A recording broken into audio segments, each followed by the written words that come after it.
Mag-repair naman tayo ngayon ng tangke to, Supremo na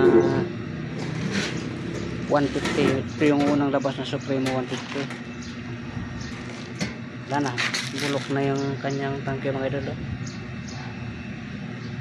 Ito, na-repair ko na rin to dati. So, tanso ang hininang ko noon. Yan medyo matagal na rin na nakalipas na yun. Nabulok na rin din, tabi na rin. Hindi na ito maaaring tansuin mga idol. Ganito ito talaga pang junk ship na ito mga idol, ganito. Pero ahirap lang humanap ng ganitong klaseng tangke. Kaya sabi ng may-ari, gawan lang daw ng paraan to. Ang mangyari dito mga idol, kakatiri na dito mula dito. Okay. Ito mga idol,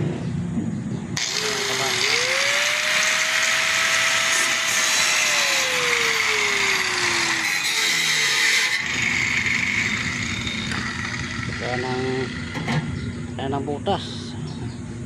Yan.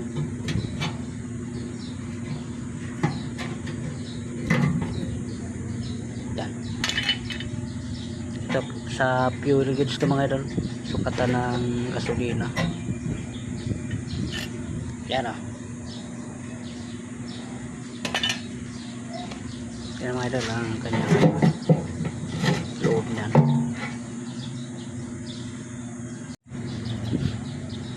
Ito mga idol ang sira na. Pag ito yung nasa loob to yan. Yan o. Ang laki. Ang butas. Ito yung nasa kanyang ibaba. Yan. Tinatapal-tapalan na lang ang tanso. Ito hindi na kayang tanso to mga idol. Sobrang laki na. Kaya kinater na lang natin agad yan. Yan. So mangyari dyan mga idol, kukuha tayo ng pagtapal ito, yung makapal na plate, tapos ating itatapal dito. Welding ang gagamitin natin mga idol. Yan. Bago natin tapalan ito mga idol, ito, atin munang kalasin ng ano nito, yung nasa ano niya, ito kalasin muna natin doon ng wala kasi doon, dapat to open tong ganyang doon ng pag winildingan natin itong ano, halimbawa takpan natin. Pag ito sarado mga idol, naputok yan, na kailangan talaga tanggal. Dito na lang natin tanggalin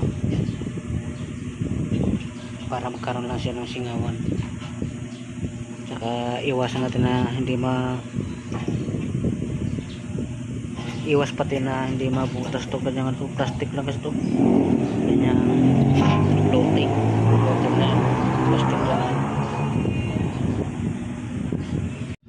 Ito mga idol, nakatornilyo lang yung mga idol, 4 lang itong tornilyo dito. So kailangan kasi natin itong tanggalin para iwas madamis ang kanyang floating.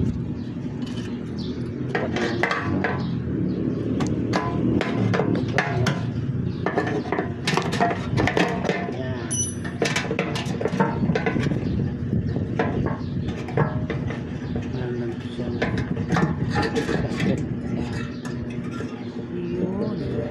Yan. Ang kanyang floating mga idol. Kailangan natin maiwasan itong magkadamis. Ito yung nabutas, hindi nagagana ang kanyang ano, fuel gauge.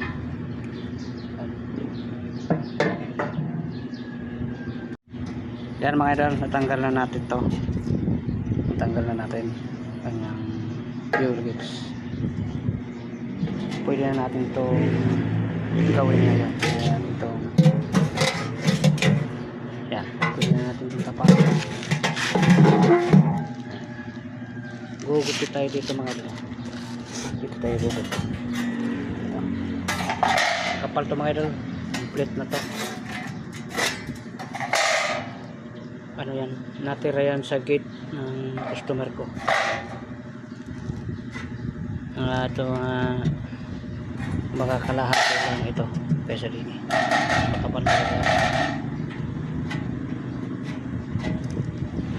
Yan, kukuha tayo ng ano, susukatin natin itong kung gano'n pa lang ito, yung tatapal natin. Yan. Ito mga idol, ito ang technique natin para makuha natin ang sukat nito. Ganyan, kukuha tayo ng karton mga idol, ganito. Yan ang karton. Kailangan tama ang sukat nito doon sa ring. Saka natin igaganyan. Babakatin natin. Yan.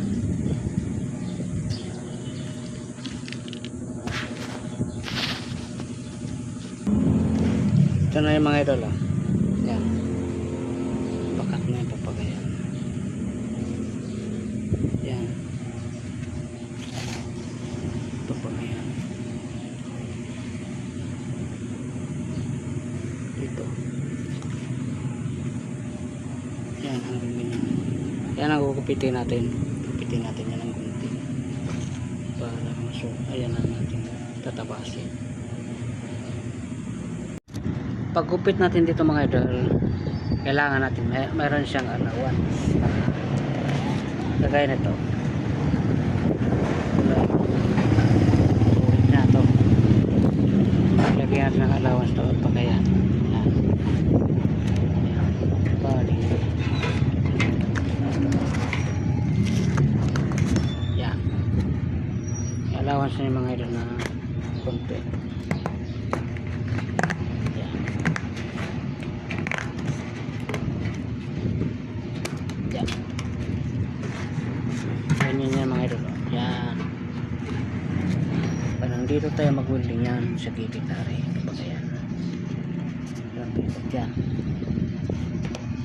Yan. Ganyan lang magkano yan mga idol. I-welding natin yan. Hinaan lang natin ang amperahe. Kailangan tatabas tayo ng ganito din ka. Yan. Ano tabasin natin? Ayan. Ayan. Ito na mga idol na tapas na natin.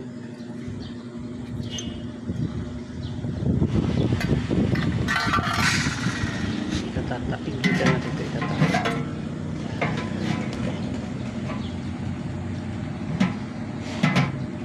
Ganyan nangyayari yan mga idol. Tapan natin yan.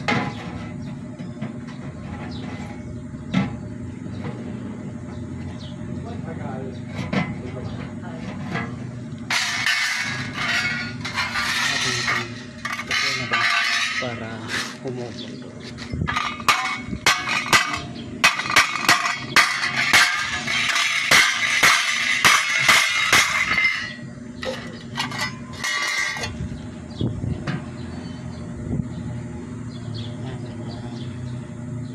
Saka natin hulundingin yan.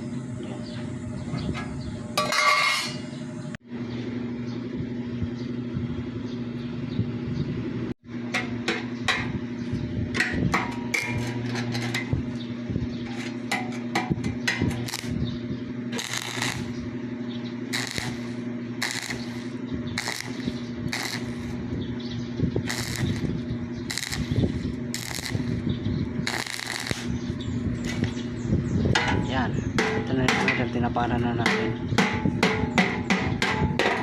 Yan o. Yan. Welding lang ginamit natin mga idol. Yan.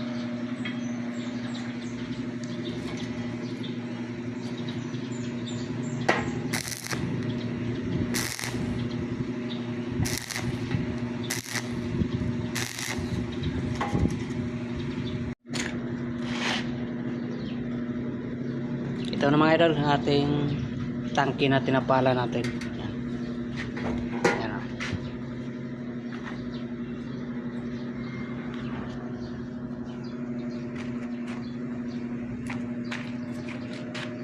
Yan. malaki na ito.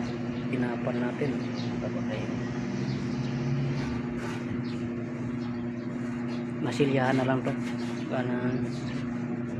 para mawala yung gaspang. Masilyahan na lang ang ilalagay ito. Wala na namang butas yan. Masilyahan na lang kailangan niya. Thank you for watching mga idol.